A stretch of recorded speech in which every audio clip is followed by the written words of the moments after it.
You're now listening to The Brian Callen Show with your host, Brian Callen. Ladies and gentlemen, another episode of the Brian Callen / Hunter Motts Show. We have none other than A.J. Jacobs, who is an author and also writes for one of my favorite magazines. Actually, you're editor-at-large of Esquire. You've worked for the Antioch Daily Ledger and Entertainment Weekly. You do lots of lifestyle experiments. We are here to talk to you about your year of living biblically. You've spent a month doing your best not to lie at all. And we'll get into your current project in a little bit. AJ, you grew some amazing facial hair. Oh, dude. AJ Jacobs, welcome. Welcome to the mother of all podcasts. Absolutely. So you spent 1 year, and you've written a book about it, and you've done plenty of lectures about it. You spent a year trying to live biblically, I mean, like a true fundamentalist. And one of the things you always talk about is fundamentalists kind of, there's no such thing because they pick and choose. You tried to follow the letter of the law here. You lived the Old Testament, what the Old Testament said. Stone adulterers. Don't sit in a chair if a woman has sat in it and she's been menstruating. I mean, it just goes on and on and on. And you did it. So hundreds of rules. Hundreds. And I want to get into, first of all, you've talked about this, I know a lot, but I took away two things from this. One is you came to the conclusion that you can't take the Bible literally. It's impossible, or you'll be a crazy person, okay? That is so true. I agree with that. And I was a crazy person. I was living like, as you say, I was throwing pebbles at adulterers from the, and I looked like I had the ZZ Top beard, and I spend a lot of time at airport security. Yeah, you cannot take, and people who say they do take the Bible literally are mistaken, because they're just taking parts of it literally. They're bearing false witness. They're lying. Exactly. Yeah, but I thought that one of the most profound things that I took away from the whole experiment in the book was you say something that I never really thought about, but I guess I have thought about it indirectly. And you said, we have this idea that if you change your mind, then you'll change your behavior. And in fact, you came to the conclusion that if you change your behavior, you'll change your mind. I really found that to be really profound to me. Oh, well, thanks. I mean, that has been, for me, the biggest takeaway. Yeah, if you want to be a better person, the secret is deception. You deceive yourself. You pretend to be a better person, and you become a little bit of a better person. Because one of the things was, in the Bible, it says no coveting, no lying, no gossiping. And I'm a journalist, and I live in New York City, so that's like my day right there. So I had to figure out, how do I do a moral makeover? And the secret was I pretended. I pretended to be a better person, and I became a little bit of a better person. I'm no Gandhi. I still gossip and lie and covet a huge amount. But, I've cut it down by a good, 40%. Yeah, well, that seems to be the ongoing struggle as we get older. I mean, I feel that maybe the idea is, and I want you to talk about this, but if you read the great philosophies and the great mythologies, whether it's, what the Buddha said or the Upanishads, or like, listen to me, I sound like I pour over the Upanishads. What I went through on my Upanishad stage. But any of the great wisdoms really concern themselves with self-restriction. And mastery over one's appetites. And I've always found that to be, and whether it's the Stoics, whether it's Seneca, or whether it's Aristotle, or whether, it's the Bible, that's kind of the central message. Gain control over yourself, gain control over the beast so that the spirit can expand. And you can put that in many different ways, but I always felt that there's got to be a great deal of truth in that. Yeah, well, I've done a few experiments on that, and for me, that the key is that you gotta treat yourself like a lab rat. Like, I don't believe we have very much willpower, so I do everything in advance to try to stop the temptation. So those websites where they'll cut you off from the internet unless you reboot. I like to do that. I put my cell phone, I hide it from myself in some other room. And at one point, I literally tied myself to my chair and so that I couldn't get up. Because I tend to, when I'm writing, I get up every like 30 seconds to get like a bag of chips, and it's horrible. I get nothing done. Yeah. So I thought, why not do this? This is what Odysseus did in the Odyssey. He had his sailors tie him to the mast so that he wouldn't jump off into the sea when those sirens. When the sirens were calling his name. God, that's right. So I thought, I'll do what Odysseus did. I tie myself to my chair. And it worked. I mean, that was awesome. Wow. And my wife came in and she's like, what the hell is going on? But she's like, I didn't know that you were into this. What's our safety word? Strawberry? Old Testament. Yeah. Ezekiel. Ezekiel. Ezekiel. Oh, I'm so turned on right now. Ezekiel, man, that guy was wild. That guy was crazy. I mean, first of all, he wanted to, he made Ezekiel bread, and the original recipe of Ezekiel bread is you have to cook all these grains over human poop, over poop. Jeez. You cook it in poop. Really? Yeah, does that mean I get to send back my loaf of Ezekiel bread because they didn't prepare it proproperly? It's false advertising. Send them a note. Send a note and say, listen, this does not taste like fecal matter. It doesn't taste like shit. I want fundamentalist Ezekiel bread. Yeah. But to be a better person, you've essentially got to lie to yourself, let's be honest. And That's what I think. I still do it all the time. Like, I wake up a lot of mornings like in total despair. When I was writing the book about trying to be the healthiest person alive, I woke up every morning. I said, I'm never going to finish this. This is too big a topic. But I would pretend that I was confident. So I would call my publisher and say, so when we have the party for the book release, we should only serve healthy drinks like kale martinis. He's like, okay. And if you pretend, after a couple hours of pretending that I was confident, my mind caught up with my actions. So I really think that is the secret. Well, when you came up with, when you were trying to live as healthy as you could, what did you come away with? I mean, we're going to talk about what you came away with this idea of living biblically. But when you try to be really healthy, did you come up with a philosophy that you still follow? Yeah, I mean, a few.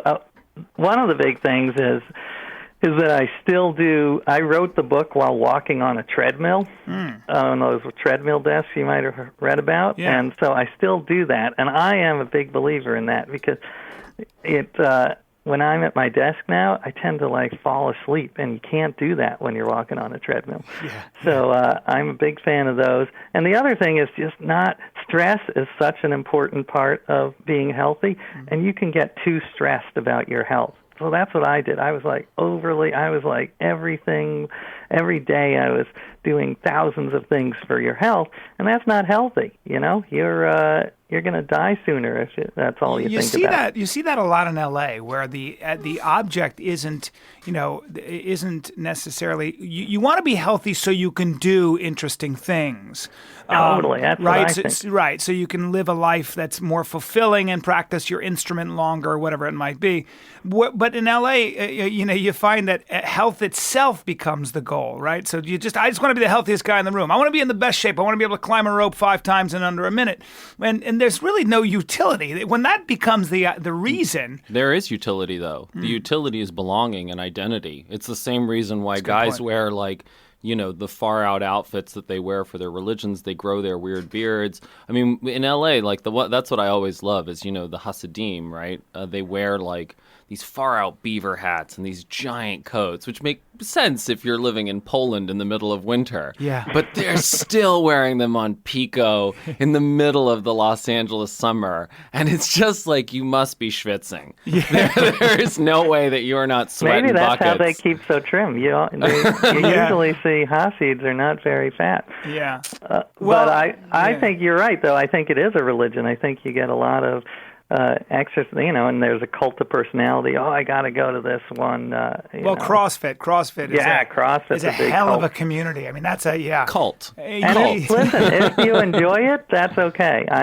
I personally don't enjoy that, so I'm happy not to, work out until I vomit. Right. They are in the best shape I've ever seen. I mean, some of those CrossFit fitters are incredible. But at the end of the day, look, are you doing a sport or are you work at the Gap and you're in better shape than anybody? I'm not sure. Yeah, but Brian, do you know the sort of strength it requires to fold a T-shirt? Listen, you're talking to a 47-year-old comedian who boxes and takes it seriously. I get into a ring and try to box people, and I get punched in the face. That's clearly a hole I'm trying to fill. I don't know what's going on. I think this also, I think the interesting thing is we're all cult members. Like, that's the reality, whether it's the cult of writers or the cult of, health freaks or the cult of, people who think that they're fighters when they're not, Hey, I'm not, that's not you, Brian, because you're legit. Thanks. I'm really excited for your title bout. I'll send you my videos, AJ. But I think that's the thing. We all are, and it's the degree to which we are aware and honest about that. And the people who are like, no, I'm not a cult member. This is the truth. This is reality.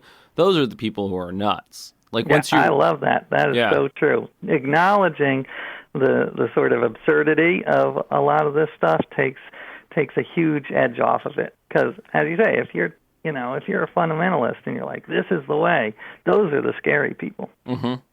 Well, that's the thing. You lived like a fundamentalist and a true fundamentalist. Talk a little bit more about, do you feel like you belong to? You're a journalist, so you've got to stay as objective as possible. But did did this experiment make you more religious? Well, I saw that there are good things about religion. There's the crazy stuff, but there's also good things. There's belonging to a community and the idea of behaving in a good way, and I do like some of the rituals of Judaism. There's lots of food. They like to drink, but in terms of becoming really religious in a traditional way, no, I don't do that. But I do see the good in religion. It's a tool. It can be used for good or it can be used for bad. And the key is, not to take it literally. But isn't it, you followed essentially what seems like the Old Testament. The New Testament would be easier to follow, wouldn't it? Well, in some ways, yes, and in some ways, no. There's hardcore stuff in the New Testament, too. Paul says that women cannot talk in church. So if you followed that literally, all churches would have no women in the choir. They'd all be sitting silently. And also, there's Jesus's idea of forgiveness. I always, when I forgive, but with an asterisk. I forgive all right, I forgive you, but I remember exactly what you did. And if I need to, I'm going to use it later against you. My grandmother said, I forgive, but I don't forget. Yeah. There you go. Exactly. But if you take Jesus literally, he's saying, forgiveness, wipe that slate clean. Oh, and then in the New Testament, there's also all the stuff from Jesus. If anyone needs anything and they go to you and ask for it, you have to give it to them. So if you follow that literally, I could come up to you and say, can I have $10,000? And you'd have to give it to me, which would be great. Well, he said one of the things he talked about is just the hardest thing for a rich man is to give up everything he's earned and kind of walk the path of a humble and poor man, right? Right. Yeah. And at one point he says, if you are asked and someone needs something, you got to give it to them. So I did, I would... At one point I did, and he talks about clothing the naked. I remember I did go, the naked cowboy in Times Square. Mm-hmm. So I went up to the naked cowboy and offered him my clothes, and he was actually very nice. He tried them on, and he was very supportive. Well, you're a sinner because he's got probably the best body I've ever seen in my life, and the guy stays perpetually tan, and he's built like a linebacker. He's got the best body for a naked cowboy, and so don't ever put clothes on him. And I'm a straight man saying this. Well, he took them off, so you don't have to worry. There you go. Now, did you feel healthier when you were living biblically? Well, I did. I certainly felt happier. One thing another good thing in the Bible was that they say you have to say thanks for everything. So I went crazy with that, and I would say thanks for everything in my day. I'd press the elevator button, and I'd be thankful the elevator came. I'd get in the elevator and be thankful it didn't plummet to the basement and break my collarbone. And this hundreds of times a day, and it was weird, but it was also wonderful because you do realize there are hundreds of things that go right every day, and we tend to focus on the 3 or 4 that go wrong. So that was a nice radical change in perspective that I have tried to keep. But the in terms of that, though, how else did that change your psychology? Because one of the interesting things in Martin Seligman's work, who is really the founder of the positive psychology movement, is that people who are optimistic are generally much, much more successful, but they're also much, much more delusional. Oh yeah, yeah, and so I'm a big fan of delusion, as I say. I mean, I think that is important. Not crazy delusion like the CIA is in my brain, but optimistic delusion. I think we could not get anything accomplished without that. I mean, just you look at anyone. I think starting out as a writer, I had to be totally deluded because the odds are so stacked against. And I imagine the same thing in comedy. You got to be seriously deluded to keep doing this day after day when the odds of making it are so slim. Unless you're the greatest of all time, which I'm not trying to be cocky. I'm just very funny. But Brian, is it true that there was a prophecy about you, about your coming? I mean, if you read Comedy Magazine, that's what they say. Now, this is it's an interesting. It's such an ambitious thing. When we had John Durant on. Oh, I know John. Yeah, great guy, and he wrote the Paleo Manifesto. And one of the things he talks about, and I'm sure you know, or maybe you talked to him, is that there were so many practical advantages to living biblically for the Israelites. Mainly, it was about keeping pathogens at bay. You bathed and you cleaned and you were obsessed with menstrual cycles and all these things. You didn't drink blood. The book of Leviticus talks about all the kind of foods you can't eat and how to prepare food. So much of that had to do really with science, with the idea that you were keeping bacteria out of your body, or harmful bacteria and pathogens. When you kept clean, you had a better chance of living longer. Well, I do think, Jews have a higher percentage of obsessive-compulsive disorder, and that probably was healthy back then, If you're washing your hands 22 times a day, that's How many times did you have to bathe? During that year? Yeah. Well, I had to bathe. You want to bathe, you have to bathe after sex. My wife was not having a lot of sex with me because of my beard, so that wasn't a problem. She didn't want. She wasn't into broom service. She didn't. I never understood women who date guys with. I'll be doing stand up and I look out in the audience and it's just this guy with a giant beard, and it's just, I think to myself, that poor woman gets a mouth of hair every single time she makes. I know. My wife was like, "This is not going to happen." Yeah. And she didn't. And, I couldn't, as you mentioned, I couldn't touch her when she was menstruating. So, and if you take it really literally, you cannot touch a woman. If a woman who's menstruating sits on a chair, then that chair is impure, and you're not supposed to sit on it. And my wife found this offensive, so she sat in every seat in our apartment. And Good on her. That was smart, right? Yeah. And I had to, I will say this. I had to stand for the year, but then when I was doing my health book, I realized that's probably healthy. Sitting is the new smoking. It's really bad for you. So she was doing me a favor. Wow. So standing, because I know several writers who are now standing at their desk. Yeah. The Onion did a great article on the new fetal position desks, that you can work in a fetal position. Really? Well, it's a joke. Oh. It is the Onion. Yeah. Yeah.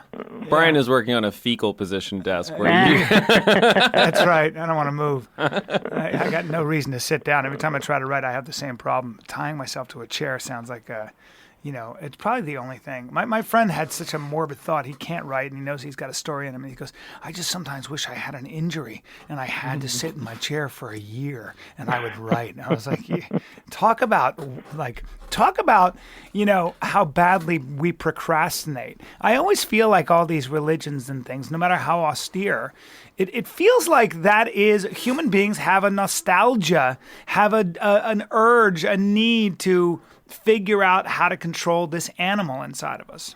Yeah. Well, I'm all into that. You're probably into the behavioral economics, and how we have 2 parts. We've got the elephant, this crazy system where we follow our urges, and immediate gratification, and then we've got the rider on top of the elephant, the little guy, the little monkey on top who's trying to control it.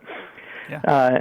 So yeah, I'm all for that, trying to control that elephant. And that's Jonathan Haidt's analogy, who we interviewed, and we're huge fans of. Yeah. Oh yeah, I'm a fan of his as well. Yeah, and actually, I thought what he said about religion in particular. I mean, that's part of what I've been thinking about as I read your book was, that the purpose of religion is it's functional. It has an evolutionary adaptation, which is to bind people into groups.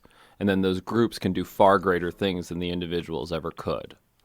Yeah, absolutely. Yeah, otherwise it wouldn't be around if it didn't have an evolutionary reason. Well, and that's the thing is that people like Dawkins claim that, religion is just some sort of weird artifact, that it's a mistake, that it's, a virus or whatever. But it seems nuts that something that is such a part of human experience doesn't have some sort of function. Right. But the question is, has it outlived its function or not? And I think, as I said, religion can be used for good or it can be used for evil. And for me, it's not the difference between religion and non-religion. That, to me, is a mistake. I think the difference we got to do is fundamentalism versus non-fundamentalism, because you can have people who are not religious who are fundamentalists, like communism and fascism, and that was just as evil as religion at its worst. But we're missing just a point. There's one thing to living biblically. There's another thing, and we touched on it before. When you can change your behavior, you change your mind. But when you talk about prayer or meditation, that's a religious person, if we had a rabbi here or a priest, I'm sure they would have a very different concept of religion. Sure, there are the physical externalities, but more importantly is something called that humble communion with your soul. The idea that there's something much bigger than yourself out there, that one has to reach for that one has to strive for understanding or at least communion with this thing called God. But you don't need the supernatural to understand the benefits of that. I mean, right. The benefits of meditation, for example, and mindfulness and all of that stuff is now abundantly established by psychology and neuroscience and all of these sorts of things. Maybe, but prayer has more to do. See, that the problem with that statement is also the idea that, well, this is the good it does for you. Actually, prayer and meditation, according to the very religious, should have an even bigger function. It should have actually, in many ways, nothing to do with you. It should have to do with God, with something very separate, especially if it's a Judeo-Christian ethic. Right. That would be then giving really respect and homage to this God that lives in the sky, because you worship for worship's sake. You humble yourself. You tremble before God. I think that's actually the root of the Hasidic. But that's the feeling that's created. I mean, that's Haidt's work. It's all about that feeling of transcendence, about being lifted out of yourself, about it not being selfish, about you thinking about the group, and all of these sorts of stuff. Did that happen to you, AJ? Yeah, I am with Hunter on that. I mean, I did. I had to pray 5-10 times a day, even though I didn't believe in God. And I was doing it so much that I started to believe in God. And wow. So it really does, it does change your mind.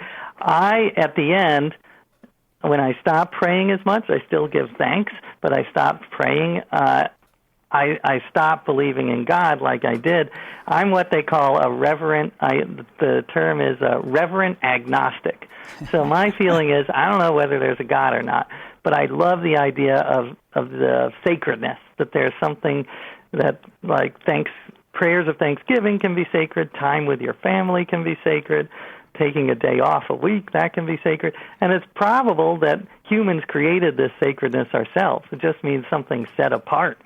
But I still like the idea of sacredness. But go back for a second to say what you were talking about. As you prayed, you started to believe in God. What do you mean by that? Yeah, it was weird. I mean, I had never prayed before in my life, but I had to every day say prayers from the Bible, and it's that idea again. It's like method acting. You get so deep into your character that you start to believe. And yeah, so at times I was like, there's got to be. How can there not be a God? There's all this, if there's no God, then why does everything exist? But then I would sort of snap out of it. But it just proves how powerful that trick is, that if you act in a certain way, then you become that thing. And I still use it, as I say. I don't use it to believe in God, but I use it to become more confident or more compassionate or... But somebody, I wonder if somebody would say, well, I wonder how he was praying. Because what I'm thinking is, when you said you prayed 5-10 times a day, does that mean you were on your knees and just giving thanks? Or what does that mean? Because there are different ways to pray, right? Yeah, the Bible has, there's many ways to pray. You can get on your knees. It actually never says you have to. Yeah, sometimes I put my arms out, so I was an antenna, and you can do it sitting down. And I would often just recite passages from the Bible, or I would try to thank God. Yeah, I mean, it was weird. It was weird to be doing it since I'd never done it before, and sometimes I would get out of myself. I would transcend myself, and that's a lovely feeling. But I think Hunter is right. You don't need prayer to do that. You can do that with meditation. Yeah, and not only that, I mean, that's the thing. One of the things that Haidt talks about, which I think is so fascinating, is why do armies march? Why do armies drill people? Why do they force them to perform all of these maneuvers? And the whole point is that those rituals, that rhythmic marching, what it does is it removes the individual and binds you into a larger group. Yeah. And a lot of soldiers who come back from war, a part of the difficulty of integrating into society, it's the violence, it's all the things that they've seen, it's the things they've had to do, but it's also because they've felt that band of brothers, that sense of camaraderie and community, and that experience is a religious experience. Dan Robinson, who we had on the show, who's a philosopher over at Oxford and professor emeritus at Georgetown University, talked about this. He said, men don't go to war. Freud said men go to war because they hate each other, and he said, I think he missed the mark. He said, men go to war for love. They go to the war to defend a lifestyle, a way of life, but men march and go to war over symbols and propaganda, slogans, and what you just said. For belonging. Which I thought was fascinating. I'd never really thought of that. But yeah, so in that sense, as sick as it sounds, that war, the ritual of war, can certainly be very similar to religions, because putting on robes and going through that ritual. Because it's the same emotional experience. And I think what AJ is saying about it's easier to act your way into a different way of feeling than it is to feel your way into a different way of acting, that's the point. The ritual of praying, it doesn't even matter how you do it, you will end up believing. And then what happens is, and this is where Haidt's work becomes so important, is because you feel like God exists, and then you afterwards come up with an explanation for why, AJ's experience is less real because he faked it, right? Oh, you're not praying in the right way. Oh, you're not doing it with a sincere heart and all that sort of stuff. And it doesn't matter. Just as you can fake your way into, being a neat freak or, being disciplined about writing, you can fake your way into believing in God and then legitimately feel like God exists.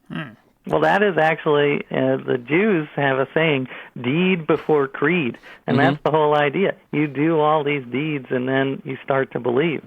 And as I say, that has totally changed my life. Like during that year, the Bible year, I had a friend who was in the hospital and who was sick. I hate hospitals.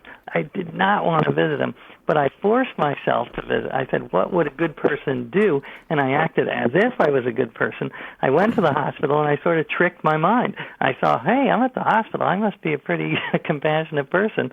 And then you start to become a little more compassionate. Yeah, that's they just assume the position. Your behavior dictates and controls your mind. That's really what I took away from the whole experience. We hear these things. Yeah, we're on the same page there. Yeah, we hear these things, and it's hard to really, it's hard to kind of just say that unless you experience it. It sounds like you had to go through the experience to really believe that. Yeah, and I mean, you don't have to grow an insane beard and throw pebbles at adulterers to do it. Yeah. You can just do it on a small basis, like pretending to be cocky, pretending to have to not be afraid, and if you do that long enough, then you become less afraid. Or even pretending that you love to do the dishes for your wife. You know what I mean? Let's not get carried away, Hunter. That's nuts. But actually, that was the other question I had. Did it make you feel? Did you feel braver? Did you worry less? Did stress go away? Did you feel less afraid of the insanity of the world? Yeah, and that's one of the big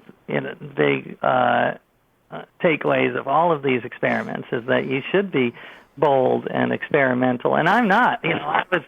I don't think I'm naturally. I think I was born to be sort of reserved, even a little timid. But again, I just pretend to be bold, and it sticks. And I think it's made my life better. And not always, it's been a disaster sometimes, but overall, it's made my life better. I think that holy men, the reason that we kind of revere them is because in the back of our minds, or maybe the forefront of our minds, we've always looked at them and said, well, that guy is less afraid of death than I am. A priest has made his peace already with his maker. There's that famous story about the Buddhist and this great samurai is coming into the town, and he kills everybody unless they're bowing. They have their heads to the ground, and otherwise he'll slay the whole village. And of course the Buddhist is just standing there in his robes, and the samurai comes in and goes, "Do you not know who I am? I'm the man who can cut you into 100 pieces without batting an eye." And the Buddhist looks up to him and says, "Do you not know who I am? I am the man who can be cut into 100 pieces without batting an eye." I was like, oh, man, way cooler. And that seems to be, at the end of the day, at least why we revere the great kung fu master, the priest, the holy man, the man of cloth. But it also, that's the thing, again, it depends on what religion you believe in. Right? If your religion is CrossFit, then you revere the guy who can do 100 burpees. Oh, but there's a difference. No, but there's a difference between what I think, and AJ, back me up or don't. CrossFit and so many of these things that we're calling religion are really about the, not only are they about the person and completely about the person doing them, they're also so physical and materialistic. Whereas when you try to follow something like the Old Testament, I feel like it's exactly the opposite. So much of when you try to walk the religious, the spiritual path, as you did, AJ, is it's really the objective is self-forgetfulness. The objective is true humility, isn't it? Well, I think some parts of the Bible, yes, and some parts, no. To me, the Bible, you cannot say the Bible says X, Y, Z, because it's like the Wikipedia. It was written by hundreds of different people over thousands of years. So some parts are just like that, are very about, love your neighbor, sacrifice, do unto others, and some parts are just about getting what you could get, and if this, then you're going to get rich. Your cattle flock will grow if you follow these commandments. You're going to be rich and have 100 wives. Right. Well, hey, and 100 wives, man. It's a lot to deal with. Back then, yeah, that was one thing about the Bible. In the Old Testament, polygamy is just fine. All the great patriarchs had many wives.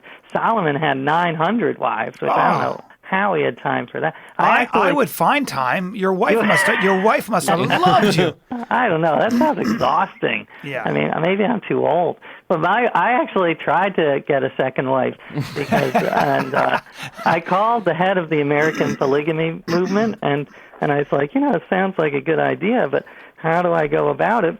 And he said, well, the key is you got to do a preemptive strike. You don't ask permission. You just go out and get married to the second one and then come home and say, hey, guess what? I have, meet my new wife. Good luck. Oh, my God. Luck. Yeah, I'm sure a New York judge would really sympathize with A.J. Jacobs. He's like, dude, I'm writing a book. I wanted to get a little tail on the side. It's research. Yeah, I was going to say it's research, man. Yeah, I got a side piece, but it's research. Sorry about being so chauvinistic. Sorry about calling it a side piece. I meant a second wife. I apologize. I don't know that that's any better. Maybe a little bit, but it's still pretty terrible. Well, in Islam, you can have 4 wives, but you must treat all of them the same. I think that's a great... And you have to support them. Yeah, you have to support them and treat them all, I think with equal affection and equal... I love that because it's like, listen, listen, man, if you think you got the energy and you got the cash, I actually don't know anyone. And I was pretty much an animal before I got married. I don't know anyone who has the ability to keep up with 4 wives equally. I mean, that would be basically impossible. No, that would be, I don't have the energy. Yeah, I mean, a lot of readers send me suggestions on what experiments I should do. And one that's a common is people said, you should try to be the greatest lover in the world and do all the positions in the Kama Sutra. And I'm like, I brought it up to my wife, and she's like, "There is no way. There's no way we're gonna." But I agree with her. Like, I don't think I could do it. I'm, on my back. I don't think. Yeah, I mean, I'm not up for it. I think so much of that stuff is, it's almost like one of my favorite things about the Old Testament or the commandments is don't worship false gods. Idolatry takes its form in many different ways, manifests itself in many different ways in our culture, and I don't think any of them are positive. Our worship of celebrity as one of the big examples. And even our need and our worship of immortality, our need to stay as healthy as we can, as muscular as we can, to be having sex at 50 in all the different positions just to show ourselves that we still got it. I'm talking about myself, by the way. And that's a struggle I have all the time, this need to keep young. I mean, are you kidding me? Boxing at 47? It's so sad. I think so much of it is really, that's the thing. It comes back to knowing thyself. Like really paying attention to what you want, what's going to make you happy long term and all that sort of stuff. As a side note, I want to write a book called The Common Sutra, which is the 2 positions that people actually do. It's going to be the shortest book ever written. Doggy style missionary. I'm a fan of missionary. I'm a fan of missionary. Yeah. Keep all your bullshit reverse cowgirl crap. I can't do it. AJ, let's move on to your current experiment. Yes, and which that could is not have happened without the missionary position throughout it. It's a good segue. Good segue, brother. Good segue. Talk to us a little bit about this new project. Well, this new project started because a few months ago I got an email out of the blue from a guy who had read my book, and he said, "You don't know me, but I'm your 12th cousin." And he said, I have a family tree with 80,000 people on it, including you, Karl Marx, and a bunch of European aristocrats. My first reaction, as I think would be yours, is this is a Nigerian scammer. He's going to ask me to wire $10,000. And my second reaction was, well, if this is true, do I want 80,000 more relatives? I have enough trouble with some of the ones I've got. Yeah. I won't name names, but they know who they are. But then I started looking into it, and it was real. There is this genealogy, which I always thought was sort of staid and boring, is going through this crazy, wild revolution where, because of the Internet, you can combine your trees with your family tree with another tree. So if there's an A.J. Jacobs on one tree and an A.J. Jacobs on another, you sort of merge them.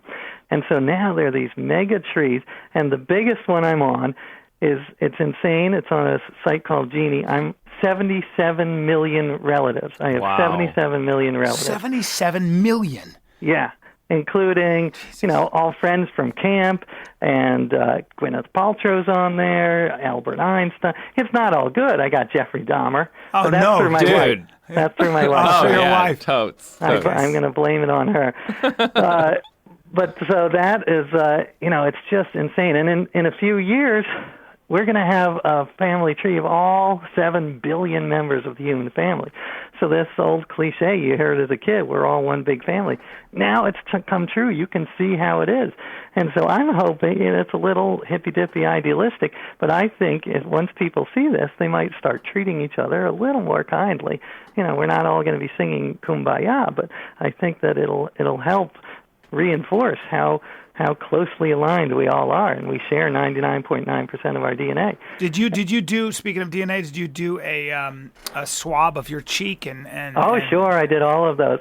And so you do that, and you send it off, and they send you a list of hundreds of cousins you didn't know you had, and one of them was very interesting, my wife. I am cousins with my wife, so that was exciting. Dude, nice. She was not excited, but I thought it was kind of. We're distant, so no extra limbs on our kids or anything. But yeah. but we're not the excited. You go back far enough, everyone is you're married to your cousin, because the farthest cousin you have on earth is about a 50th cousin. So when I found all this, I'm like, all right, what can I do with all these millions of relatives? And that's when I decided I'm going to hold a party, and you're invited. Everyone who's listening is invited.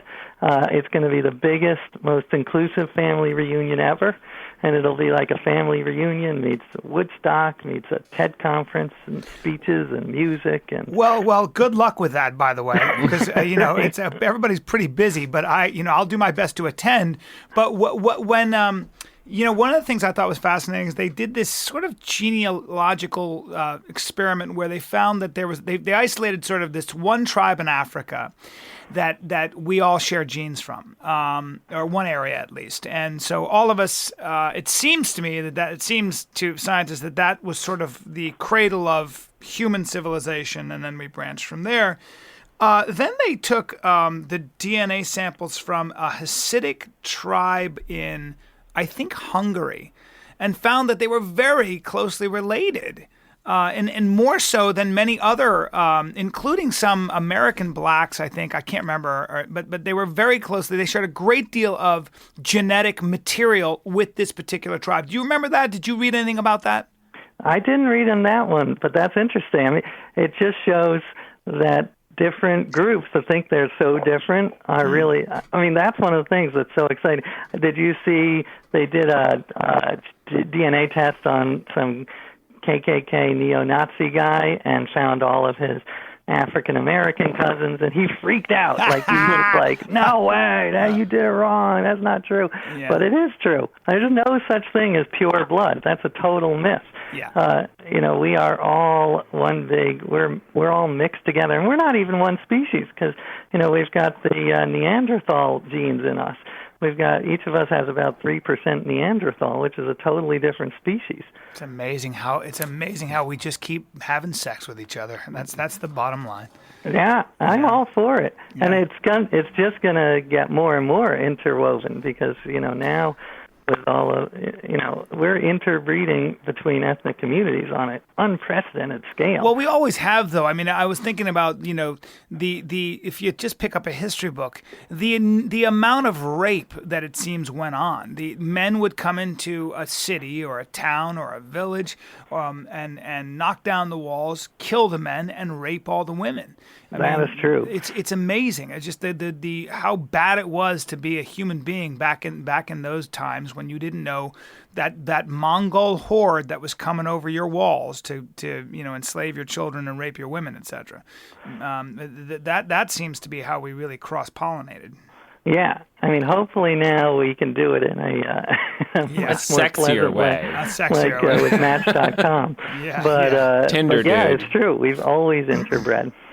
Yeah, and that's the thing, and it's all of those things. It's not that just that. I remember reading something where there were these British explorers in the 1800s or the 1900s, and they were in some remote part of Nepal, and the locals essentially asked these visitors to breed with their women to introduce genetic diversity. Which wow. I thought was pretty fascinating. Wow. So there have been that's the thing is that people have always tried to encourage that mixing in all sorts of ways. Some of it has been forced, some of it has been consensual. But yeah, absolutely. Now it's only going to happen. There's going to be more incest than ever. And some people say incest. I say wincest. Wincest. I want to jump on that too. We'll close with this. By the way, the book we were talking about is The Year of Living Biblically. I don't know if I talked about that enough, but he also wrote another book. So he took a year to live biblically. But let's go back to this something else you did that I think is just amazing. You read all 32 volumes of the Encyclopedia Britannica, and then you wrote a book called The Know-It-All, One Man's Humble Quest to Become the Smartest Person in the World. That was in 2004. That's true. That was my first big book. Yeah, that was a bizarre experience. And let me just do one plug for people who want to join the family and figure out how they're related to Obama and Gwyneth. They can go to globalfamilyreunion.com, and that'll tell you how to figure out how to be part of this family tree. Globalfamilyreunion.com. You know, I'm sending you all my info because I want to see if my mother's I'm figuring out, because as you mentioned before, you think your mother thinks you might have some Jewish blood, so I'm going to get you in the tribe. That's what I'm talking about. You can call yourself a Jewish comic, finally. Yes. Start wearing the Star of David, baby. That's right. But so I did that. I mean, that was because, partly because my dad, when I was a kid, he started to read the encyclopedia, but he didn't quite finish, made it up to the middle of the B's around Borneo or so. And I was like, you know what? Let me try to finish what he began and remove that black mark from our family history. So I did for a year and a half. I read for 8 hours a day. And, it was painful but wonderful at the same time. I drove my wife crazy, You have the best wife, by the way. She is a patient wife. Well, I will say I cut out the parts where she yells at me. I don't write it out, though. Yeah. But, and by the way, you read 8 hours a day before you knew to tie yourself to your chair, which is That's true. Yeah. That is true. Yeah, I don't know how I did it. But it was... my wife actually started to penalize me $1 for every irrelevant fact I inserted into conversation. So, she'd say, I have such a headache. And I'd say, did you know that the Bayer Aspirin Company invented heroin, which is true. It was originally a cough suppressant, and it was very effective cough suppressant, but it had some side effects. Yeah. These things happen. Sure. But anyway, that would be $1. And so I did it, and I've forgotten 98% of what I learned, but I did, like in all the other books, I took away some wisdom. So I do feel like I'm glad I did it, despite it being so crazy. Well, so you've done these crazy things. You lived biblically.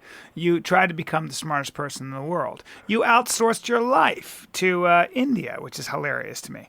And so you continue to do these life experiments. You're very ambitious. Now you're trying to get the entire world together and you want to basically show everybody, hey, we're all one big family. Can't we just get along? That's it. Yeah.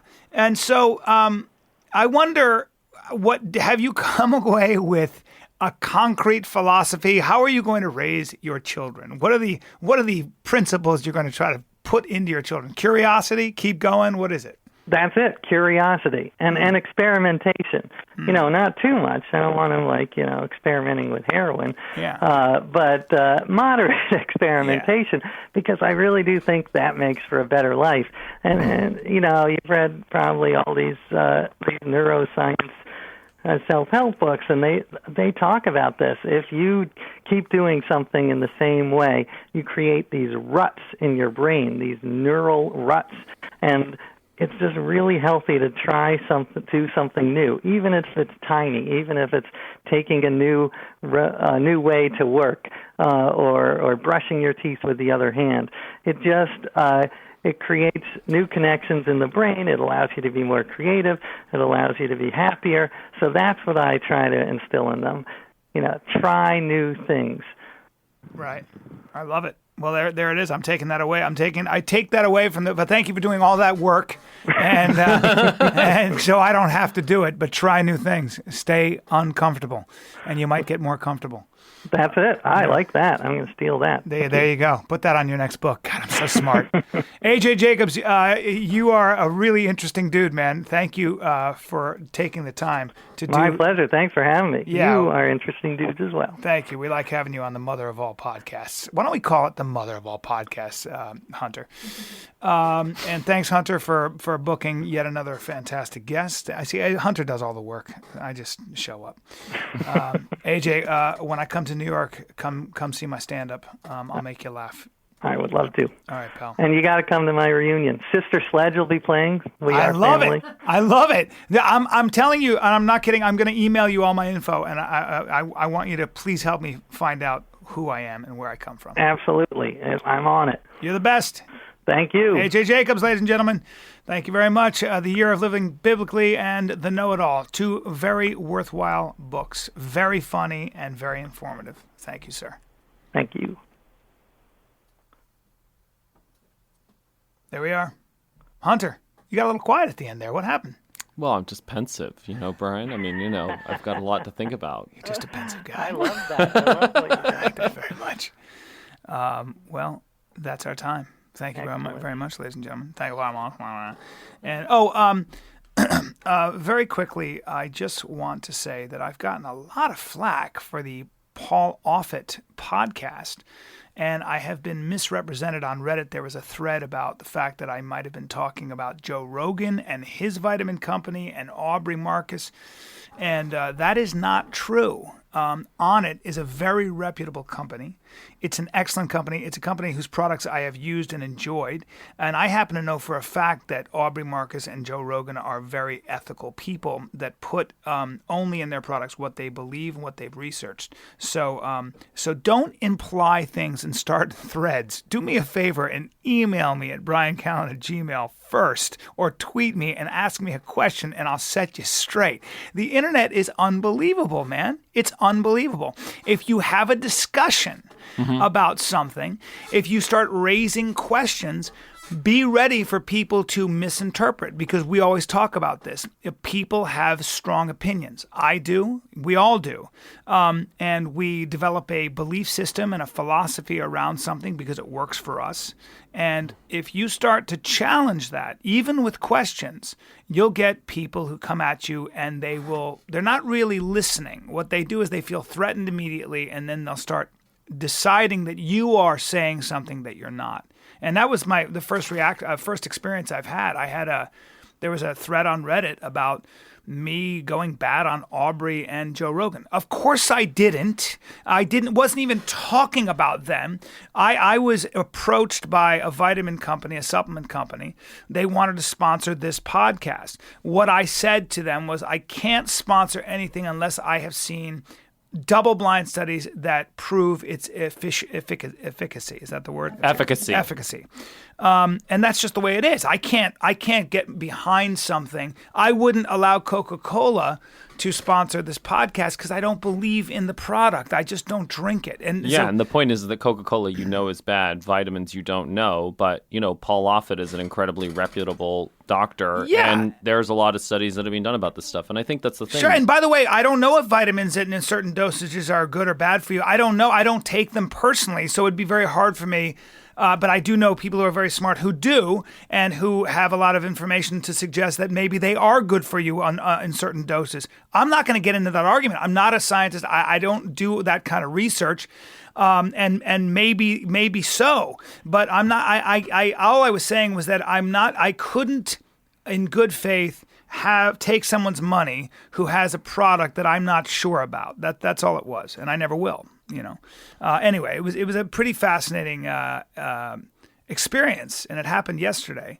And I addressed it on Reddit. I don't really believe in getting involved in the internet, but when something I said might have a detrimental effect on a good friend of mine's company, and that company is a company I believe in and I think is a good company, and I know the people involved in the company are good people, genuinely good people and smart people who really believe in their product because they do the work. I have to say something, so that's what I'm doing now. But it was pretty surprising to me, and I guess we're becoming very powerful as a voice. It's true, Brian. I actually heard that the U.S. government was thinking about recognizing us as the sixth estate. What? Ladies and gentlemen, I'll see you later. Thank you so much. I got to go into hiding. You've been listening to The Brian Callen Show with Brian Callen. Be sure to like him on Facebook. Just search for Brian Callen Comedy. And follow him on Twitter. Just search for @BrianCallen. You can also find him online by visiting his website. Just go to briancallen.com. Until next time, bye-bye.